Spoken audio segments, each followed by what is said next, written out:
Tell me when.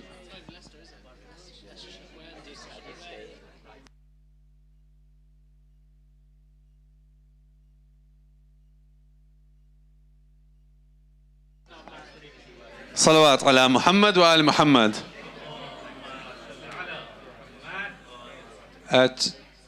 We are now going to start the main program with the recitation of Quran.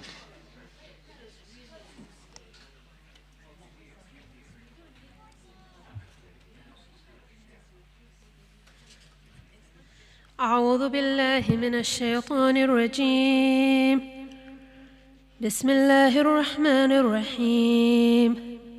وإن طائفتان من المؤمنين اقتتلوا فأصلحوا بينهما فإن بغت إحداهما على الأخرى فقاتلوا التي تبغي حتى تفيء إلى أمر الله فإن فاءت فأصلحوا بينهما بالعدل وأقسطوا إن الله يحب المقسطين. إنما المؤمنون إخوة فأصلحوا بين أخويكم واتقوا الله لعلكم ترحمون. يا أيها الذين آمنوا لا يسخر قوم من قوم عسى أن يكونوا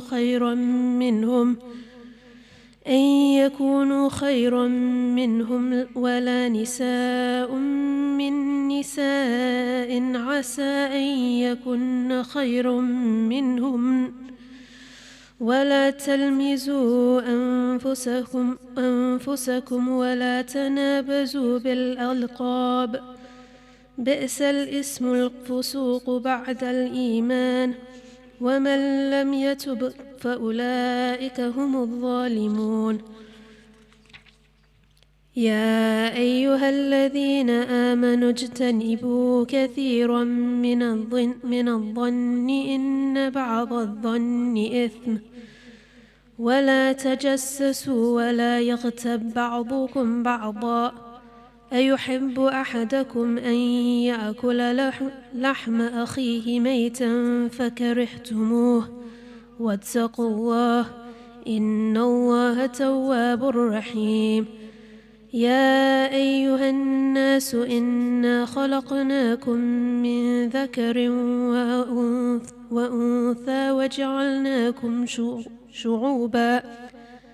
وجعلناكم شعوبا وقبائل لتعارفوا إن أكرمكم عند الله أتقاكم إن الله عليم خبير. قالت الأعراب آمنا قل لم تؤمنوا ولكن قولوا أسلمنا ولما يدخل الإيمان في قلوبكم وإن تطيعوا الله ورسوله لا يلتكم من أعمالكم شيئا إن الله غفور رحيم. إنما المؤمنون الذين آمنوا بالله ورسوله ثم لم يرتابوا وجاهدوا بأموالهم وأنفسهم في سبيل الله أولئك هم الصادقون. قل أتعلمون الله بدينكم والله يعلم ما في السماوات وما في الأرض والله بكل شيء عليم. يمنون عليك أن أسلموا قل لا تمنوا علي إسلامكم بل الله يمن عليكم أن هداكم للإيمان إن كنتم صادقين. إن الله يعلم غيب السماوات والأرض والله بصير بما تعملون. صدق الله العلي العظيم.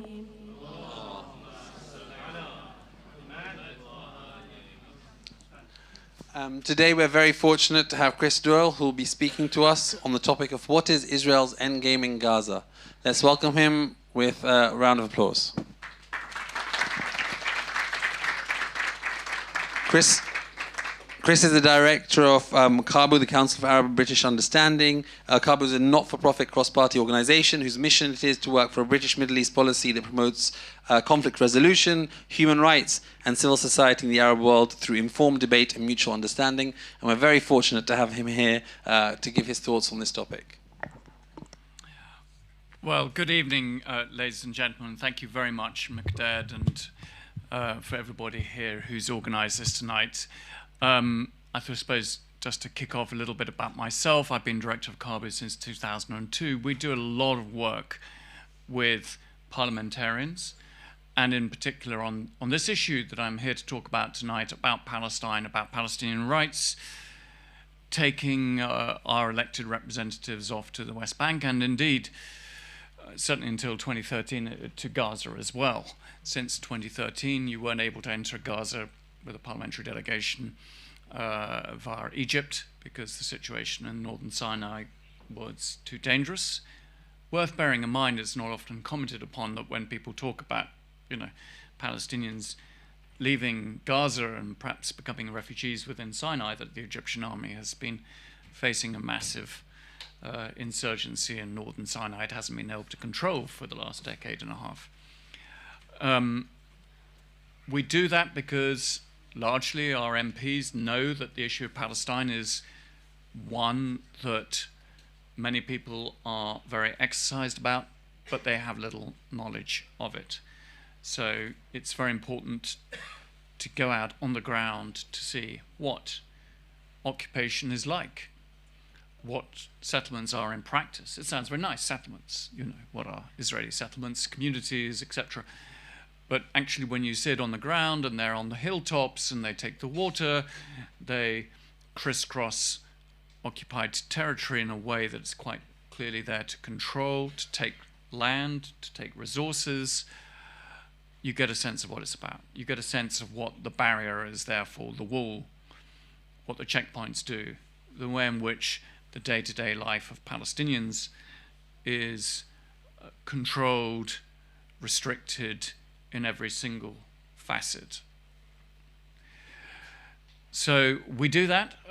We've taken, many MPs over the years. I think I've probably done about 30 to 40 delegations to Palestine myself. It's always a challenge, but I would have to say that we are right now one of the most, and you don't need me to tell you this, I'm sure, dreadful and depressing situations that we have faced. And I've been in meetings after all 6 of Israel's wars against Gaza this century, including with ministers, and in each and every single one of those meetings, going back to 2006, we've said, unless you resolve the underlying issues, we'll be back here again. And sure enough, that's happened in 2009, 12, 14, 21, and now the same. Anyhow, I'm here to discuss tonight, this title is The Endgame in Gaza. What is Israel's endgame? It's a dreadful word, isn't it? Endgame. End now seems, rather, final in a very disturbing fashion. And game conjures up in some sort of way, video gaming, and the whole way in which artificial intelligence in this conflict has actually determined targeting. How was it that Israel was able to drop 6,000 bombs within the first week? The way in which they get targets and so forth, it's reached a level of automation that is quite extraordinary. We need to understand, of course, before you get to talking about an endgame, where are we now? And even to do that, we have to do something that we have to invoke the C word, context. We are talking about a strip of territory, that's been under blockade for 16 years. It's been under total siege since the middle of October. Under occupation for 56 years, 70% of whose population are refugees. I challenge you to find how many newspaper articles have mentioned that key statistic. that nearly 3/4 of the population of Gaza are refugees, displaced out of what is today Israel, from villages that have been destroyed. And they are faced now with, well, most of them have been internally displaced, and they may, who knows, become refugees for the second time. Do not forget also that, in 1967, just to do history, that a further 10% of Gaza's population became refugees outside of Gaza. And if you go back to the history, who here would like to guess when Israel first occupied Gaza? Not in 47. The Egyptians went and controlled Gaza from then. They went in 56. They were there for 4 months. And if you read the accounts, including from UNRWA representatives, they bear some sort of chilling reminders almost of what you hear today, of what they did, targeting of schools and so forth. That's back in 56, clearly not at the same scale. Population wasn't as large. The situation then in Gaza on the 6th of October was one of acute crisis. That's how we would have described it. I coordinate a platform of aid agencies on this issue. We wanted to meet ministers. We had said that the situation was acute and could not be sustained. Let's be absolutely clear about this. This is not to justify what happened on the 7th, but it gives a context. It gives a context why a group like Hamas is able to be in power in Gaza, because there is support for taking action to get rid of an occupation that has strangled life, of an economy where people are 80% aid dependent. What we're seeing now, and you've seen the videos, the images, you've seen all the statistics. I mean, they are just unbelievable. I'm not going to go through all of them, but I'm going to point out one, because I just thought this was one that's come out recently, that the World Food Programme put out. There are in the world, outside of Gaza, 130,000 people who they're in the category designated starving. 130,000. In the Gaza Strip right now, there are 4 times that number. We are looking at a situation where starvation is used as a weapon of war. This is something that, if I want to sort of pick up my history book, Waterstones that I read about, in the time of, the Middle Ages and so forth, big sieges and stuff like this. This is happening now. It happened also in Ukraine. Russia was accused of using starvation as a weapon of war. The Syrian regime did likewise. Civilian populations have become the targets of such wars nowadays. They're instrumentalized. You actually take it out on the civilian populations to achieve particular political goals. The Syrian regime deliberately targeted healthcare services in Syria in order to push people to leave certain areas. It would, I think, appear, I don't think it is too much to say, that the Israeli authorities are doing exactly the same. So where does all this horror end up? It's been 3 months. On top of those 16 years, on top of the 56 years of occupation and 75 years of exile. I think if you ask most Israelis on the 8th of October, nobody had a clue what the Israeli strategy was. And I think in the initial waves of attack, it was more about revenge. It was more about the need to be seen to do something, to take it out after those atrocities. And let's be clear, they were atrocities. There was at the time, I think, zero consideration as to the long-term future. I think there is also one very important factor in all of this, that the Prime Minister of Israel, Bibi Netanyahu, strangely enough, really historically was not a warmonger.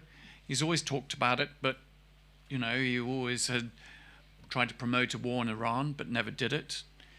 Actually been reluctant to go to war.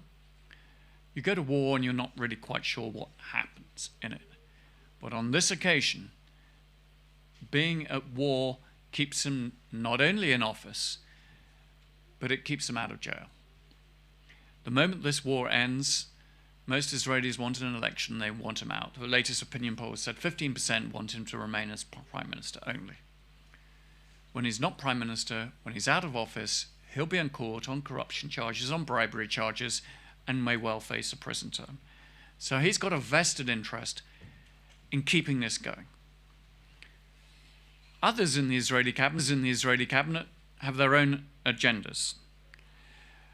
I think one thing that they agreed upon is that they have to, they say in their words, eradicate Hamas. This, of course, is a bit of a nonsense. It's a nonsense because you can't eradicate an ideology. Hamas is not some minor little group on the sidelines, some fringe group that has 0.1% support amongst the population. It is a significant political player in Palestinian politics and has been for some time. One that benefited from support from the Israeli right tacitly as part of a divide and rule strategy.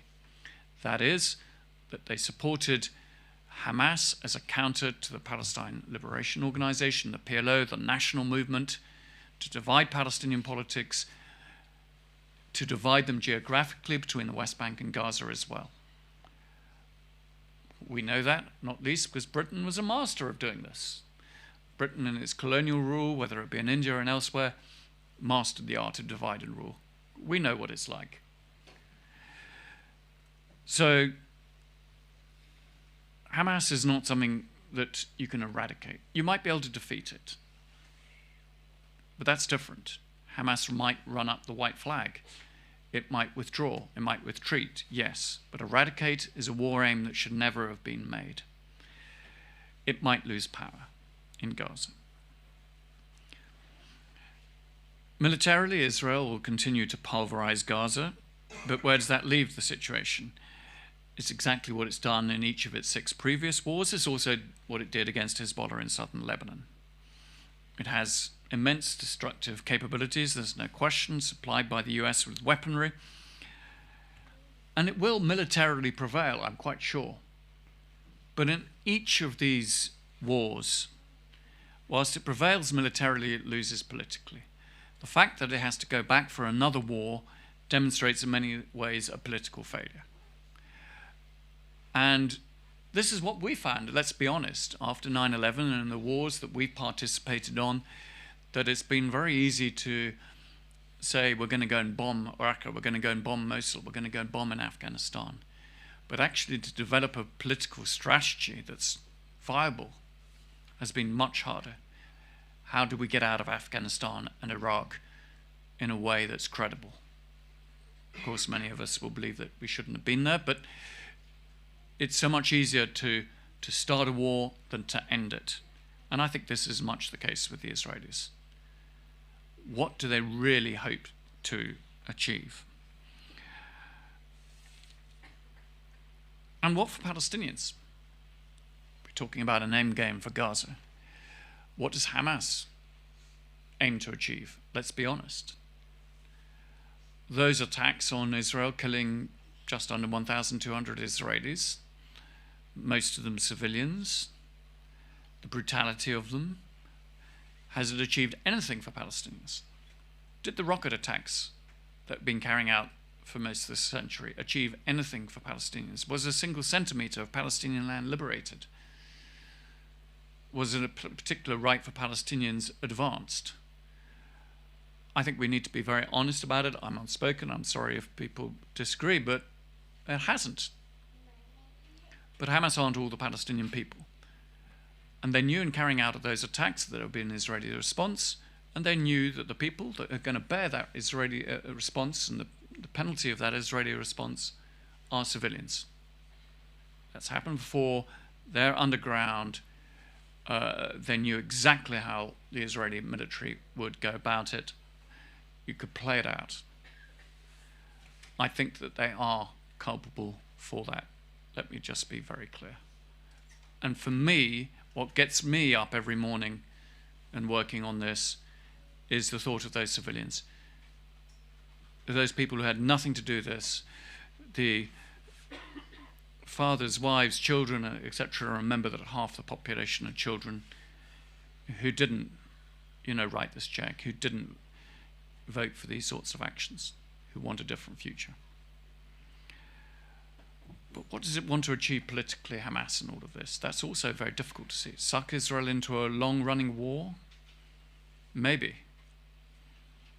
This idea that somehow this will trigger some sort of victory, that will show Israeli weakness.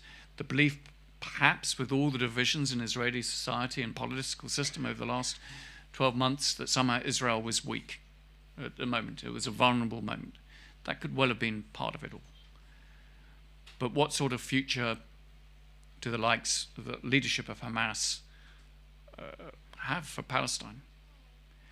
And I particularly hold responsible the leaders of Hamas, not the guys who grew up in Gaza, who've known nothing better, who possibly find to join Hamas as a way of getting an income.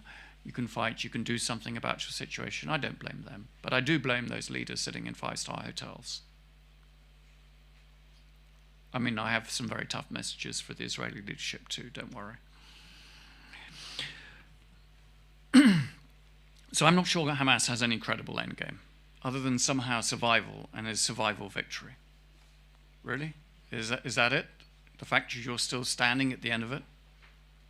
That's pretty hollow in my book. I'm not sure we're going to get to a ceasefire. So we've been calling for an immediate ceasefire, and that is absolutely right. We should still be calling for it. I hope you will. An immediate, and the word immediate matters. But I think actually the way it's going, I think the Israeli government has now decided effectively that it cannot do a deal with Hamas. That there won't be some sort of deal, as we've seen in the past. By the way, notice that they're perfectly capable of doing a deal with Hamas, but they don't even talk to the Palestinian Authority. I think what we will see is a drawdown in Israeli forces.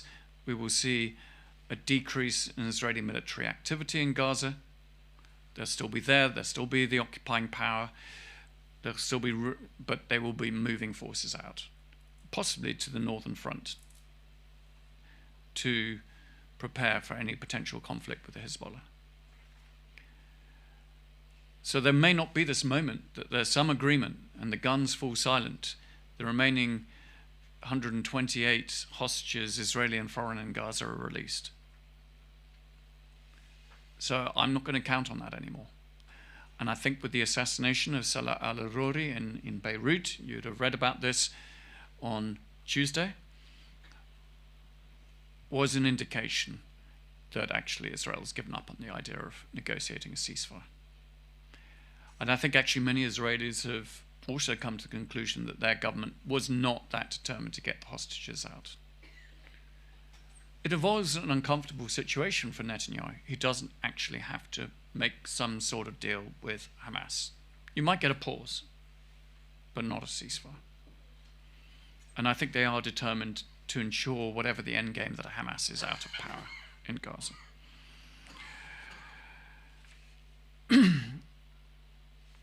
Then there is the agenda of whether they want to. Is the Israeli agenda to empty Gaza of its Palestinian population, or in that dreadful term, to thin out the population? This is something that increasingly many of them have been talking about.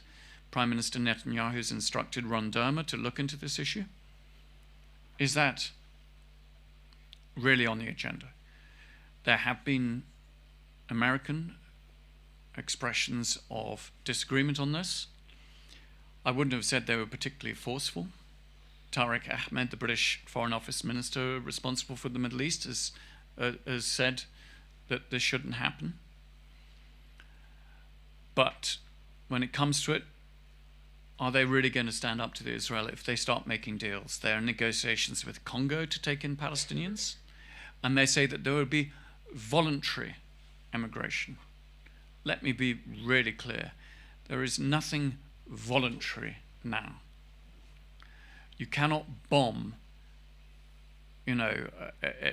Gaza, sealed as it is, under siege, put it under the cosh, deprive it of objects necessary for the survival of a civilian population for so long, bring people to starvation, and then say it's voluntary that they're leaving. It's a coercive environment. This would be ethnic cleansing by anybody's understanding of the term.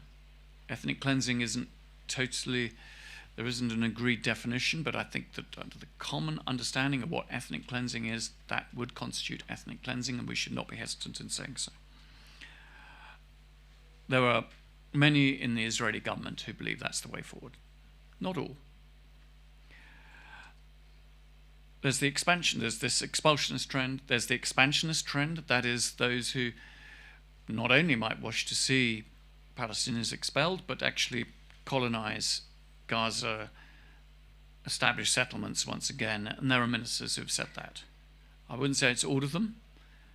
I wouldn't say that, I suspect most of the cabinet wouldn't be upset if it happened, but it's particularly the likes of Ben-Gvir and Smotrich who are going to push that agenda. Of course, it's illegal under international law. Others who aren't really necessarily interested in expulsion or colonial, but just want to smash Gaza. They want to deal it a lesson. All of these trends are overlapping. And, you know, as I wrote my speech, as inevitably happened, for the first time, we get a plan coming out from the Israeli Minister of Defense, Yoav Gallant. Now, this hasn't been endorsed by the Israeli cabinet, but there's interesting several features. Now, what he has said is that Israeli military forces will remain in control of Gaza. They'll remain inside. There will be no civilian presence in Gaza. So he, at least, is saying we're not going to have settlements. That's what he's saying. We're going to have a cooperation agreement with the Egyptians about the control of the border with Egypt. They will probably want to make sure that there are no more tunnels going into Egypt, etc., no smuggling. I think some people are very dubious about that. There's a huge industry, by the way, and a lot of money is made through that. There'll be a multinational force present in Gaza. And in terms of the running of day-to-day lives, they will use sort of local committees. This reminds me of the Israelis in the West Bank in the 1970s. They set up something called the Village League schemes, where they appointed various mayors to run certain towns. It didn't work. No Palestinians want to be seen as sort of anointed by Tel Aviv. But also, who's going to want to be in a multinational force inside Gaza when effectively you're going to be under Israeli overall control? I mean, that's what they're saying. Now, there's plenty of ministers who don't agree with this, and it may not, we don't know what Netanyahu thinks. Plenty more could happen. You know, this is like the first draft of an Israeli plan. So that's where we are with the Israelis. What about the international community? The international community, I mean, if one thing has depressed me, I understand why the Israelis are angry after the 7th of October. I get that. The atrocities are awful. I understand why Palestinians are angry after what's happened to them before, during, and after. But the international community in Europe, the United States, those powers we think, you know, should be there to protect international security. I think our role has been utterly shameful. Shameful. We're meant to be the ones who are meant to come and, you know, be the wise actors in the room in a conflict. We're meant to be the ones who are meant to uphold international law. We've been bystanders to this. We've been bystanders to something that may amount to genocide. We can't even agree to call for an immediate ceasefire. It's pathetic. In the past, we would have at least paid lip service to the basic ingredients of international law and the rules-based order. We're not even doing that. We're not calling out. I've yet to hear a British minister calling out the genocidal comments of so many Israeli leaders, from the president to the prime minister to the defense minister to pretty much most of the Israeli cabinet. We have said very little about an Israeli ambassador who goes, you know, into the media and says there's a tunnel under nearly every house and every mosque and every God knows what. You know, what else are we supposed to do but to take them all out? Nothing. We are watching this and doing nothing. A lot of people say that, what about all these other conflicts that are ignored? And it's absolutely true. There are many other conflicts in the world where huge numbers of people have been killed. Dreadful. But in this conflict, there is a tension. And that makes it worse. We are seeing what's going on. We know. We have it reported. We have the UN reports. We have the whole thing. And we still don't do anything. When the Chinese have been committing atrocities against the Uyghur, they're not on the TV screens every night. Or with the Rohingya in Myanmar. But here we're seeing it. It is widely reported. We have human rights groups telling us precisely what's going on. We have former Israeli soldiers telling us what's going on. And we do nothing. And that to me is one of the lowest points. South Africa has presented a submission to the International Court of Justice. There'll be public hearings on Thursday and Friday. Public hearing is into whether Israel is in the process of committing genocide. It's not for me to determine whether Israel is committing genocide. That should be for a court of law. But it's a hugely important case. And I think it's fascinating. It's fascinating because it shows and highlights the way in which the United States, Britain, and other, particularly Western European powers, have endorsed and backed what Israel is doing, and the rest of the world is looking on aghast. Aghast.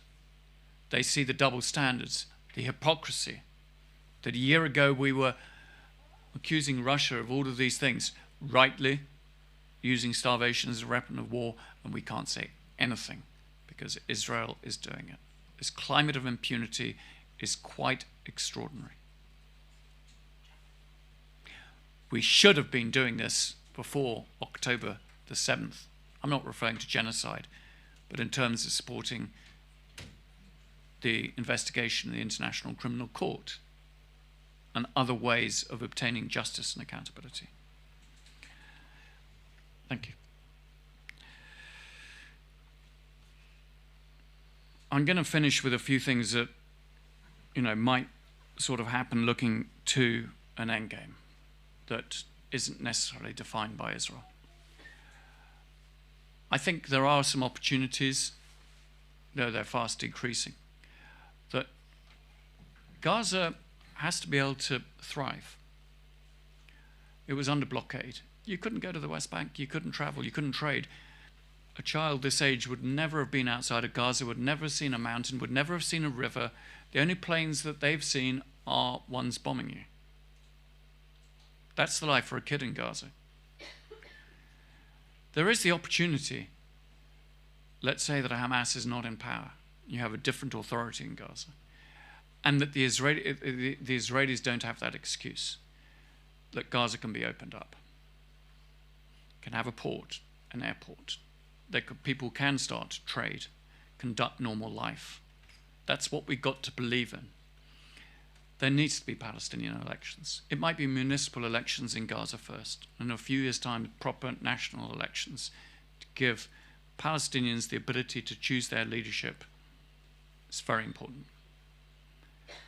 I think the other silver lining in all of this is just perhaps a few people are waking up to the dangers of leaving a situation like this for too long. And we see this across the Middle East. Syria. It's left to fester. The war's not over. Bashar al-Assad has been bombing the northwestern Syria during all of this. Quite happy that everyone's focusing on Israel. The war in Yemen is in a precarious situation of very, very fragile truce. Libya, Sudan. Allowing these conflicts to fester and to continue is dangerous. We have to be much better at conflict prevention and conflict resolution. And if we want to, if this government wishes to see genuinely an end to the boats coming across the channel, an end to these massive refugee flows, ending these conflicts is really the root of it all. These conflicts that destroy lives, that provide the engines and dynamism for people to travel to Europe. We need to be looking as to how, and opening up a debate as to how do you rebuild Gaza. My God, the amount of rubble they're going to have to take out. Sometimes I think the Middle East is the biggest creator of rubble in the world. Pancaked buildings. It's going to take ages. There needs to be a proper fund to look at it, experts brought in, done according and underneath Palestinian supervision. The West Bank cannot be ignored either. It's on a knife edge. More people are being killed, more Palestinians are being killed by Israeli forces and settlers this year than any other year since 2005. It's over 500 now. Most of those in the last quarter. Communities have been pushed out. I was last there in June talking to people who've been forced out of a community, the schools that were demolished. This is going on day by day. It's got to stop. And, you know, if Gaza quietens down, the chances are that they will escalate in the West Bank are very, very high. International statesmen, and I'll just finish on this, have got to get to grips with this now. We've got to be looking at long-term solutions, not papering over the cracks, not trying to get back to the status quo ante, but actually, truly to resolve it. And it's going to need to speak some hard truths to those in power. And it needs, and why that Court of Justice session is so important, accountability. A missing ingredient in this conflict ever since 1948. That if you commit crimes, no matter who you are, you should be held accountable. There should be a penalty for it. It should not be cost-free. Thank you very much.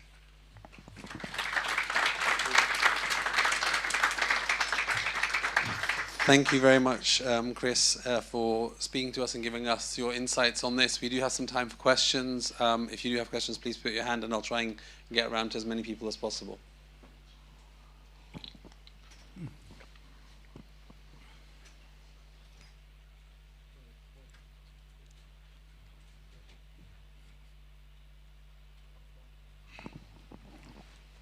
Thanks for your talk, Chris. Just for us to actually understand how to begin to think about developing a sustainable solution. Yeah. I think we have to try and understand why is it that Israel has this impunity and why can it act in the way that it can? I don't mean tinfoil conspiracy theories and sure. Illuminati and all the rest of it, but really try and understand what are the reasons behind that impunity. It's a really good question. I think first and foremost is the obvious one. It's got the unallied support at the moment of the United States. That does matter, just in the way that Syria got a guaranteed Russian veto at the Security Council. Israel gets one, from the US. That makes a big difference, and the US continuing to supply it weapons. The Israelis work very hard, of course, to, win the public relations, arguments on this. That also helps. I think also what Israel's, when you look at it and you're a European power in the last 10, 15 years, you see an intractable conflict. You don't see any solution to it. Israel has an advanced economy. If you're a country like Italy, Spain, Greece, there are trading opportunities. Are you going to cut your economy off from those opportunities for the sake of taking a stand in a conflict that seems intractable? The Palestinian economy, of course, is tiny by comparison and doesn't offer such, possibilities. So taking on the Israelis and insisting on accountability will come with costs to those countries who want to do it. Whereas, say, take Syria. Well, the level of British trade with Syria was negligible when we imposed sanctions in 2011. So there's no cost in our economy. So it's a big step if, for example, we were to impose sanctions, including military ones. And remember that Israel is also, it sells weaponry and high-tech into Europe, for example. So the fact that it is a powerful economy, I think, comes into it. I think a lot of people will point to nervousness about taking on Israel because of historical issues like the Holocaust. I think that's obviously an issue for Germany, that sense of historic guilt, and that comes out. I think these are all, factors in it. But I think it's getting, closer and closer to a day when, actually they could be held accountable. I was uplifted to see, the court cases in Germany where members of the Syrian regime, if you ask most Syrians, they never believed that anybody within the Syrian regime would be held accountable. But there have been a couple of cases. I think there are a lot of countries like South Africa who are prepared to, try to get that accountability through the proper systems. So I think, Israel has to be very careful. There may come this tipping point when, things change and it is deemed to have gone too far, and it'll be quite interesting to see how quickly the climate of opinion in leadership and public opinion may change. If the ICJ comes to a preliminary determination that the crime of genocide may be being in the process of being perpetrated, which may happen by the end of February, how's that going to, play out in the international community amongst officials, diplomats, ambassadors?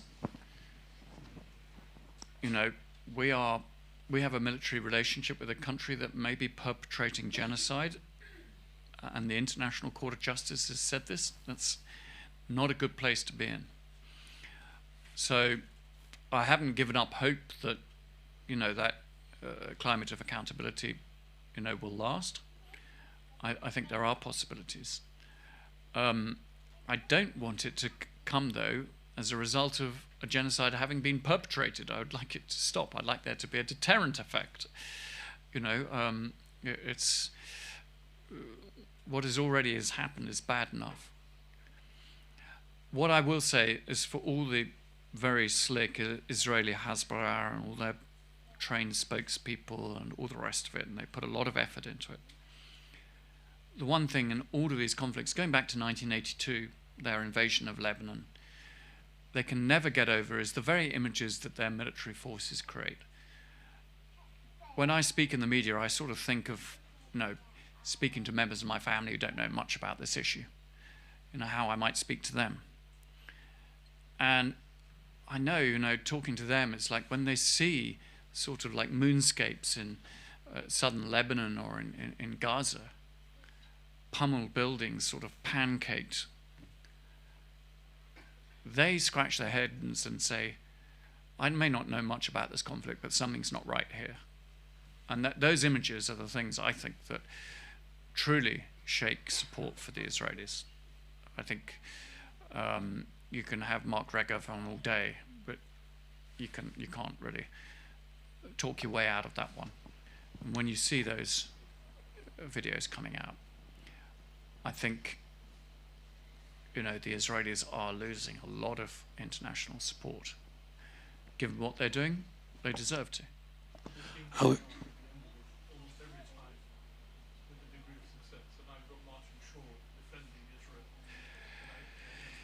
Yeah, I mean, they're going to get some lawyers defending them, and they will put their case forward, and they will make some arguments. It'll be interesting whether those arguments are about the evidence about genocide or whether there are issues like jurisdiction. Whether, the court doesn't have jurisdiction. So, and it'll take a long time for that court to come to a final determination, probably several years. I think they claim 4 years as the average to come to a determination. But I wouldn't want to be in the dock. If I was a country that at least claims to be democratic, that claims to uphold liberal principles, etc., be on the dock for genocide. I think that's not a comfortable place, and particularly for historical reasons for Israelis, to be honest. I think it will be very unnerving. As I said, I'd rather no crime was being committed. Let's be clear. Okay, there are a number of different questions which have been called, so we're going to take a couple at a time, if that's okay, and then we'll come through. So, starting back here. Yes, hello, Chris. Hi. Yes, I enjoyed your talk. It's very well done, very well researched. Thank you. Now, I know you just said that Israel bombed 6,000 bombs on the 7th, yeah, and that's a hell of a lot in 24 hours. Now, there's no chance of having a ceasefire. Now, these bombs must be made a lot within 24 hours. Is there a time? Is there going to be a time when there are going to be no bombs to be made? That there's, which is the last bomb that's going to be there? Maybe that will be a ceasefire. Because if they have no bombs, there's no war. There's ceasefire.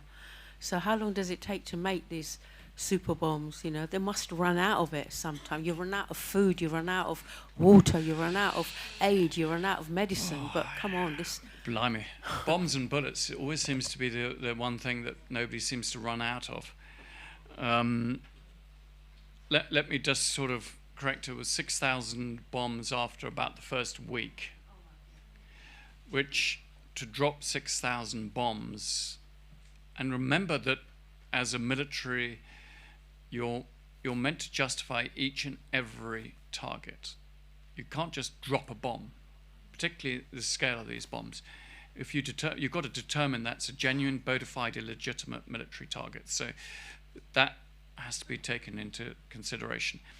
Well, the answer to your question is the United States is supplying them. They get flown in. The United States is more than capable of supplying that number of bombs. But it does give the United States huge leverage should Joe Biden wish to pull the plug. In 2021, he famously called Netanyahu and said, "You've run out of runway. It's got to stop." So I suppose the question has been on a lot of people's minds is there going to come this moment? Will the United States say you've got to have a ceasefire? It's still conceivably possible. I don't think the Israeli government wants that. Whereas in the past, I think they were always open to that possibility at some point.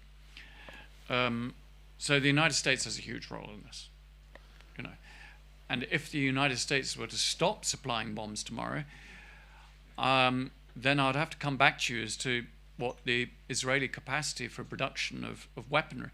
Of course, you're looking there at some of the high-end bombs that Israel's been using, being American. They've still got shells. They've still got plenty of other stuff in their arsenal that they could be using. I don't think, I'm afraid to say that I don't think this war on Gaza is going to end because they run out of ammunition, run out of bombs. Thank you. Thank you very much. Mahdi, we've only got about 13 minutes, so let's try and get as many questions as we can. Sure. Thank you very, very much for a really excellent talk. You briefly mentioned the future of Israeli politics, the fact that Netanyahu is on his last legs. I was interested to know your views on what will be after Netanyahu. Is it going to be a lurch further to the right with the likes of Ben Gvir and Smotrich? And if so, does that completely throw out the picture of a two-state solution, especially with what's been going on with the Israeli ambassador sort of completely ruling it out, not facing any backlash from either of the two main parties? Yeah. Hi. We hear all this about genocide may have been committed. What is the magic number? How many people need to die before the media and everybody else would accept that genocide has already been committed? No, and still now, 20,000 is the figure that they know. All those others that they haven't found yet who are under the rubble. So at what tens of thousands does everybody agree it's a genocide? And ICJ may take so long, and by the time they're finished, is there anybody going to be left in Gaza? Okay. The future of Israeli politics, a great question. I mean, I think Netanyahu is out, but he is, you know, the supreme political operator within the Israeli system. So if there's going to be anybody who somehow finds out his way out of an impossible situation, it could be him. My fear is, having sort of watched and observed him for so long, that he believes his exit route is to so radically alter the situation that he can go to the Israeli public and say, I've actually, yes, we may have, you know, October the 7th on my watch, we may have, you know, mucked up. But I've taken out Hamas. It's no longer in power in Gaza. I've decimated this. Maybe they'll have a war with Hezbollah, who knows? And we've, you know, massively hit Hezbollah. And I've totally changed the strategic environment for Israel. And on that basis can try to, you know, in his own mind, win some sort of future election. It seems from the opinion polls that Benny Gantz, you know, is the favorite. It's going to be an Israeli right government. And consistently what we have seen is that the Israeli right parties have averaged about 70 out of 120 seats in the Knesset in the recent elections, quite consistently. The big argument in Israeli politics in recent years and recent elections was who could work with Netanyahu. Not really about right, left, or center. The right was always winning. But there were people like Lieberman and Naftali Bennett, Gideon Saar, who refused to work with Netanyahu because they couldn't trust him. Nobody trusts Netanyahu, internationally or in Israel.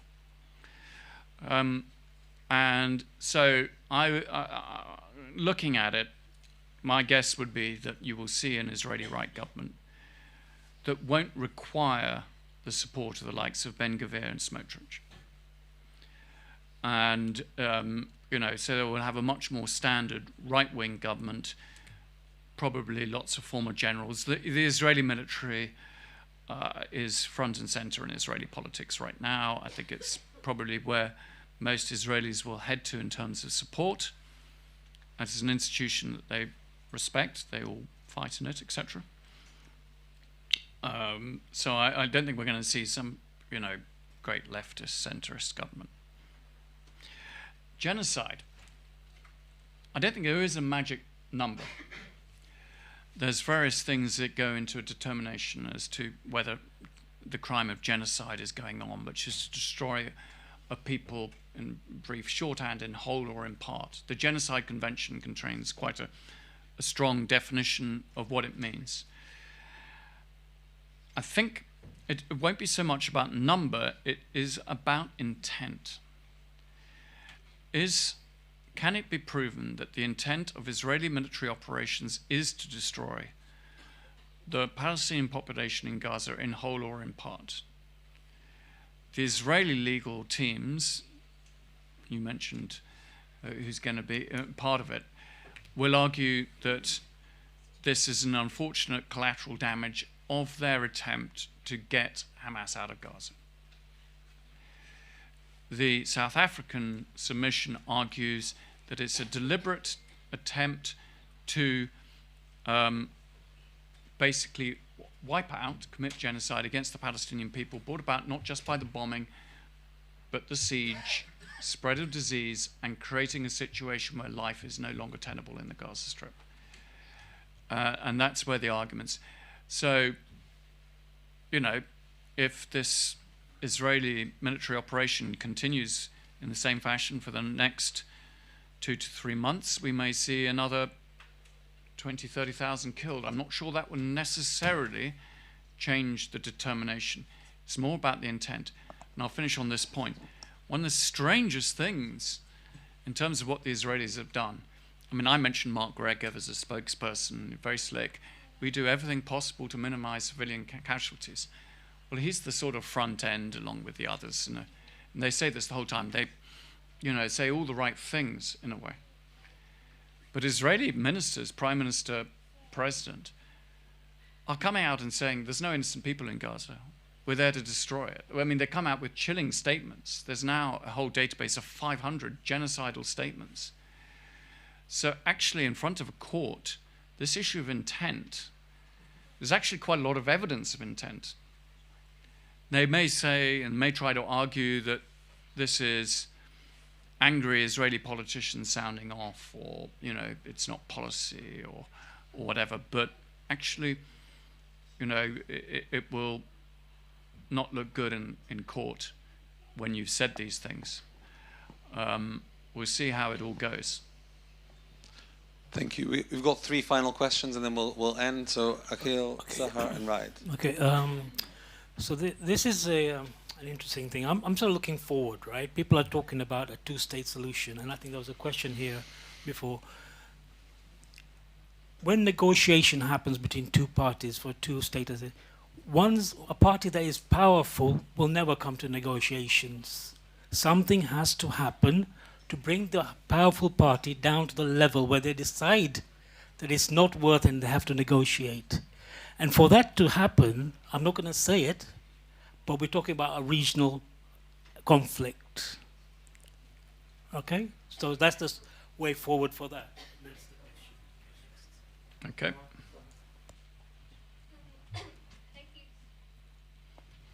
Thank you so much for your talk. It was really informative.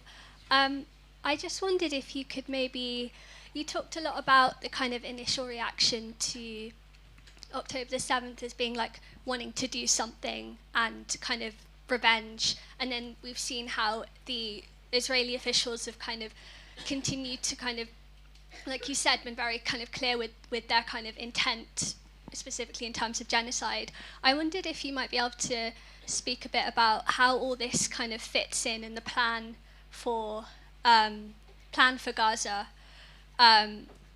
fits in with kind of the ideology that's kind of formed the state of Israel, so Zionism, and kind of we saw that kind of Netanyahu, even before October 7th, held up a picture of Israel with no Gaza, no Palestine, and kind of this, we see how time and time again this kind of idea of the Jewish home state as being the kind of the kind of motivator for people feeling, for political actors kind of, and Israelis kind of this idea of impunity, but also the kind of attachment in this kind of the way that they view the future of Israel and of Palestine. I wonder if you could touch on the kind of that ideology and how that fits in. Thank you. And final question from the back right. Yeah. Hi, Chris. 2 quick questions. Why do you think South Africa is doing what they're doing in bringing the court case, firstly? And secondly, quickly on the 2-state solution, are you, is that really realistic, or are you of a fan of the 1-state solution by, you know, Avi Shleim and Edward Said and even Gaddafi, your friend? Oh, Isratin was his idea. Okay, great questions. Okay, so does it need a regional conflict to make Israel, you know, climb down from its maximalist approach? No, I don't think it does, but it will take a realignment in Israeli politics. I mean, I think, you know, take France and Algeria. I mean, the French were more powerful than Algeria, but they did leave.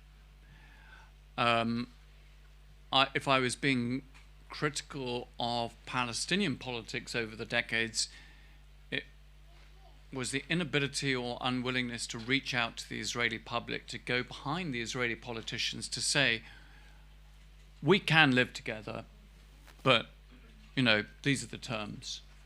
We're not anti-Jewish as such, but you've come here and we want this. I think that there does have to be a meeting of minds there. There does have to, but it's not going to be easy. It may be, you know, Israel would have to think again if the United States reached a tipping point of ending its support. You know, so I wouldn't necessarily say it's a regional conflict, or necessarily that a regional conflict would land up with Israel rethinking, you know, its default go-to position would be to fight its way out of a problem. But there's so many ifs and in that. But I think there are other scenarios one can envisage where Israel might come to the decision that it does have to come to a full and final peace deal with the Palestinians and come to terms with two peoples living. And I'll say this, that the other thing about the Israeli strategy that gets me, that in the end there are 7 million Palestinians either living in Israel as citizens of the State of Israel or in the West Bank and the Gaza. And the end of this conflict, they are still going to be living with them, even if they emptied half of Gaza out. How do they imagine that that's going to work out after all this bloodshed, after all this horror? It's that is also very short-sighted. And in my view, they should have reached out to the Palestinian civilians in Gaza, made overtures to them right from the beginning of this, and said, and not penalize them with this siege. And said, well, our problem is with those guys who came in and attacked us, not with you and your children, etc. But they didn't.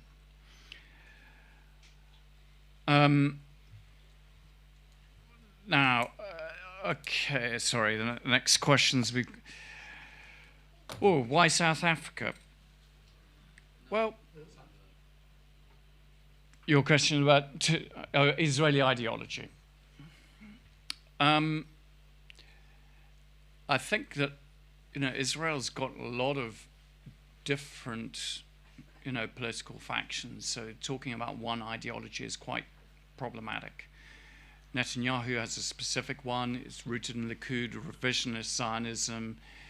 In that sense, yes, going in front of the United Nations and showing a map with the whole of Israel is entirely in keeping with that brand of Israeli politics.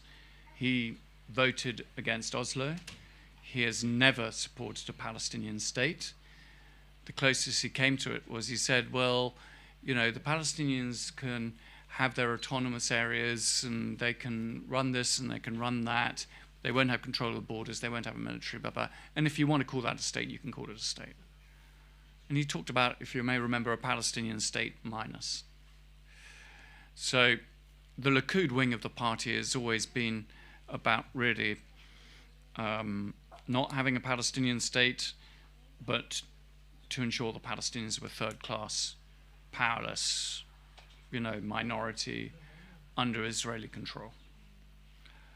The Israeli Labour ideology, on the whole, tended to be more about separation.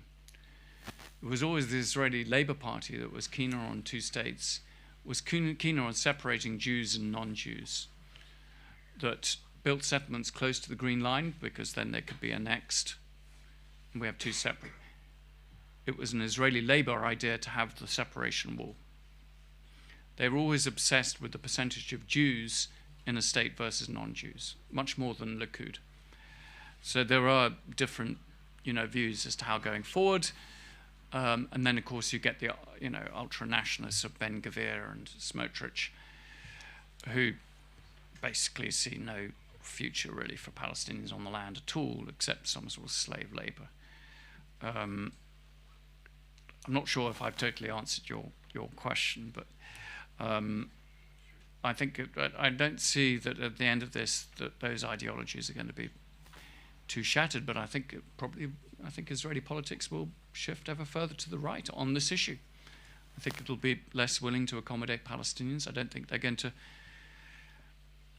There was quite a lot of Israelis who would buy up to a Palestinian state. I think that number has shrunk as a result of this conflict. They can't see how Palestinians, if they set up a state, wouldn't become a threat to Israel. That's their view.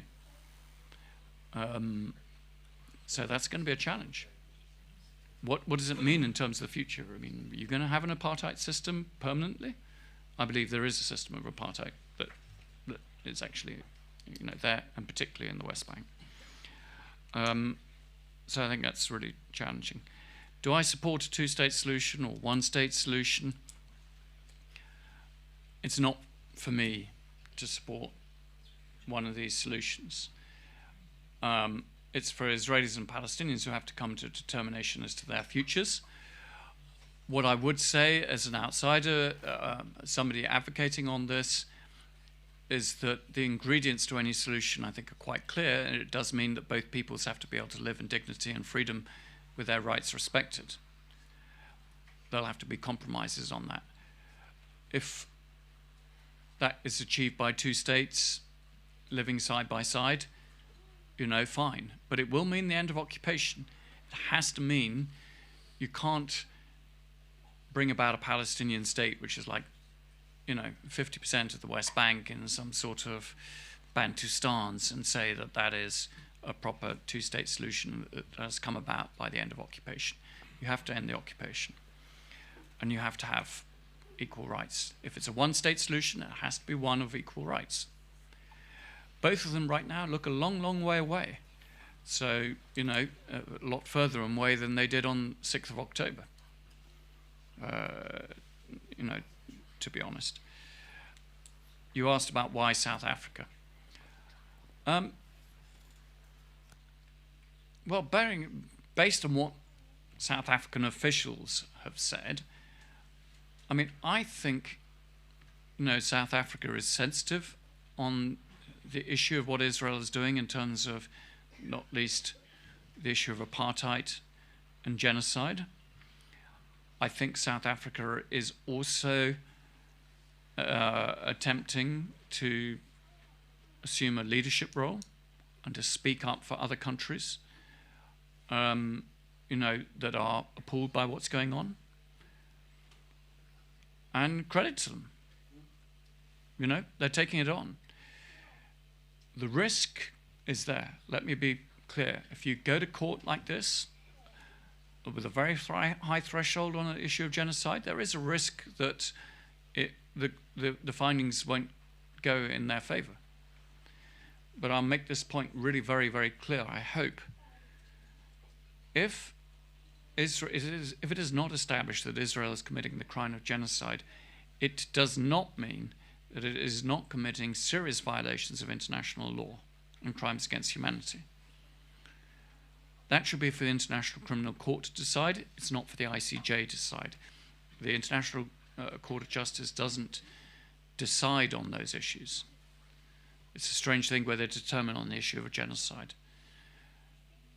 We mustn't allow the line to come out that, oh, look, Israel's not guilty of genocide, therefore all of this is lies, you know, everything we've done in Gaza is right. No. In fact, the evidence about the commission of war crimes is far easier to make, and I think much clearer. And the ICC should be pressing forward in its investigation and to bring about justice, including, let's be both in case, I mean, including for the ICC, Hamas and Islamic Jihad and what they did. You know, all actors, and that's how it should be, and it should be in a court of law. Thank you very, very much. We do have to end there, and I know there are other people who have questions, but Chris is going to be around for a couple of minutes afterwards, maybe to hopefully, we'll see, to answer some of those questions. So thank you very much. Let's give him a round of applause.